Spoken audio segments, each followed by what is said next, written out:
آپ پر درود اور سلام اے میرے امام، اے میرے امام۔ جو کمرہ بنا ہوا ہے اس میں جو محمد کاظم کریمی کربلائی تھے ان کی قبر بنی ہوئی ہے. ابھی لاک ہے، پتہ نہیں کیوں، شاید اپنی سیکورٹی کی وجہ سے بند کر رکھا ہے ہم لوگوں نے. یہ ایک گاؤں کے شخص ہوتے ہیں، جیسے گاؤں کے لوگ ہوتے ہیں ہم لوگوں کے یہاں بھی، تو زیادہ پڑھنے لکھنے کا وہاں کوئی رواج نہیں ہوتا. تو ایسے ہی یہ بھی اپنے گاؤں میں جو ہے ان کی زمینداری تھی، ان کے والد جو ہے وہ زمیندار تھے. لیکن ایک مرتبہ یہ مجلس میں گئے کاظم کربلائی، تو انہوں نے خمس وغیرہ کے بارے میں سنا اور دینی باتوں کے بارے میں سنا. گھر پر آئے، انہوں نے اپنے والد سے کہا آپ تو خمس نکالتے ہی نہیں ہیں، آپ جو ہے جو وجوہات ہیں شرعی ان کو جو ہے وہ ادا نہیں کرتے.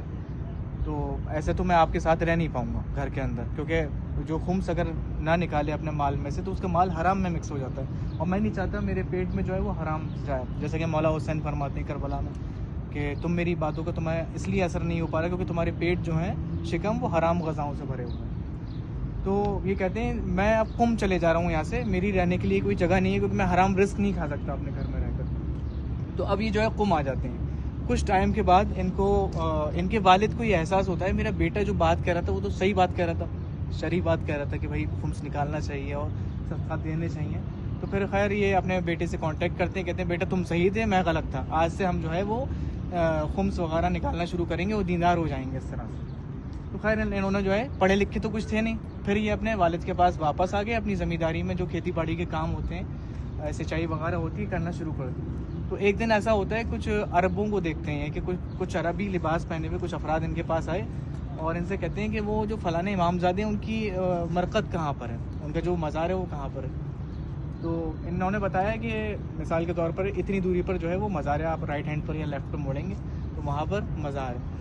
تو خیر ان کے ذہن میں آیا کہ میں کیوں نہ میں ان کی خود ہیلپ کر دوں، جا کے ان کو راستہ بتا دوں، بیچارے مسافر ہیں، جیسے ہم لوگوں کو کبھی کبھار کہیں دوسری جگہ پر بتا دیتے ہیں تو ان کا دل نرم ہوا. تو یہ جو ہے ان امام زادے کے پاس ان عربیوں کو لے کر پہنچے، آگے کھڑے ہوئے تھے تو انہوں نے بتایا یہی امام زادے ہیں. تو اب ان جو عربی لوگ تھے انہوں نے جو ہے زیارت پڑھنا شروع کری. تو یہ جو کاظم کربلائی تھے ان کو پڑھنا آتا نہیں تھا، پڑھنا لکھنا کچھ بھی نہیں آتا تھا. تو انہوں نے جو ہے عربیوں نے ان سے بولا کہ آپ زیارت کیوں نہیں پڑھ رہے امام زادے کی. تو یہ بیچارے شرم کے بارے کچھ کہہ نہیں پائے. تو بس انہوں نے جو ہے وہ تختی کو دیکھنا شروع کر دیا، انہوں نے بولا پڑھو. تو اب انہوں نے ایک دم سے پڑھنا شروع کر دیا، مثال کے السلام علیکم ابن رسول اللہ پڑھنا شروع کر دیا. تو ان کو خود اپنے دل کے اندر یہ احساس ہوا مجھے تو کچھ پڑھنا آتا ہی نہیں تھا، یہ کیسے ہوا. تو جتنا یہ سوچ رہے تھے پیچھے مڑ کے دیکھتے ہیں وہ کوئی بھی ان کے ساتھ نہیں ہوتا عربی جو ہوتا ہے.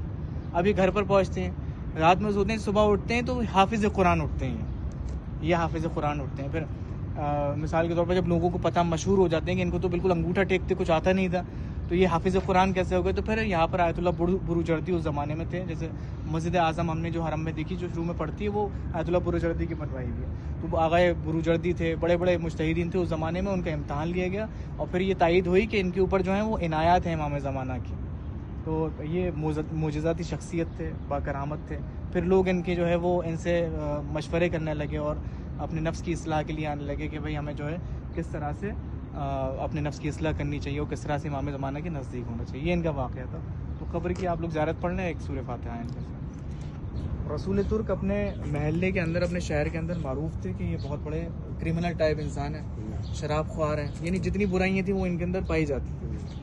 تو ایک مرتبہ یہ نشے کی حالت میں جو ہے وہ مجلس میں پہنچ گئے، اور مجلس میں پہنچنے کے بعد اب جہاں پر یہ جا کر بیٹھے تو جو بانی مجلس ہوتے ہیں جن کا مثال کے طور پر سینٹر امام باڑہ ہوتا ہے، ان کے پاس آئے کہ رسول ترک تم ہمارے یہاں آ گئے، تم نے ہماری پوری عزت اتار دی. آج پہلی بار جو ہے وہ مجلس گھر کے اندر ہو رہی تھی اور یہ ساری چیزیں. تو ان کو اس بات کا احساس بہت ہوا کہ یعنی میری عزت کے اوپر حرف آیا. ہوتی ہے نا انسان کی کبھی کبھی غیرت جاگ جاتی ہے. تو یہ بڑے روتے ہوئے اپنے گھر پر چلے گئے اور 9 دن تک، جیسے پہلا محرم شروع ہوا 9 تاریخ تک اپنے گھر سے باہر نکلے، روتے رہے کہ مولا حسین میں تو آپ کی در پر گیا تھا اور لوگوں نے مجھے جو ہے ذلیل و خوار کر کے وہاں سے بھیج دیا. اب جو ہے تقریباً 7 افراد جو اس مجلس کے بانی تھے، امام باڑے کے بانی تھے، وہ لوگ جو ہے 10ویں محرم کے دن ان کے گھر پر پہنچے. ان 7 نے جو ہے وہ بہت زیادہ ریکویسٹ کری کہ رسول تو ہمیں آپ معاف کر دیجئے، ہم نے آپ کو اپنے آپ سے مجلس سے نکالا تھا اور یہ ہم سے غلطی ہو گئی ہے، اور کہنے لگے نہیں اب میں گھر سے باہر نہیں نکلوں گا. تو خیر بہت زیادہ اصرار کرنے پر انہوں نے پوچھا کیا بات ہے, تم نے تو مجھے مجلس سے باہر نکالا تھا اور آج تم میرے تو کہنے لگے. وہ لوگ 7 افراد کہتے ہیں کہ ہم نے خواب میں دیکھا کہ کربلا کا جو میدان ہے وہ برپا ہے, کربلا ہو رہی ہے, اور تم جو ہے کتے کی صورت میں امام حسین کے خیموں کی حفاظت کر رہے ہو. یعنی امام حسین کسی کو جو ہے وہ تنہا نہیں چھوڑتے, اگر کوئی بدکار بھی ہے یا ان کی مجلس میں جا رہا ہے یعنی وہ بھی ان کا چاہنے والا ہے.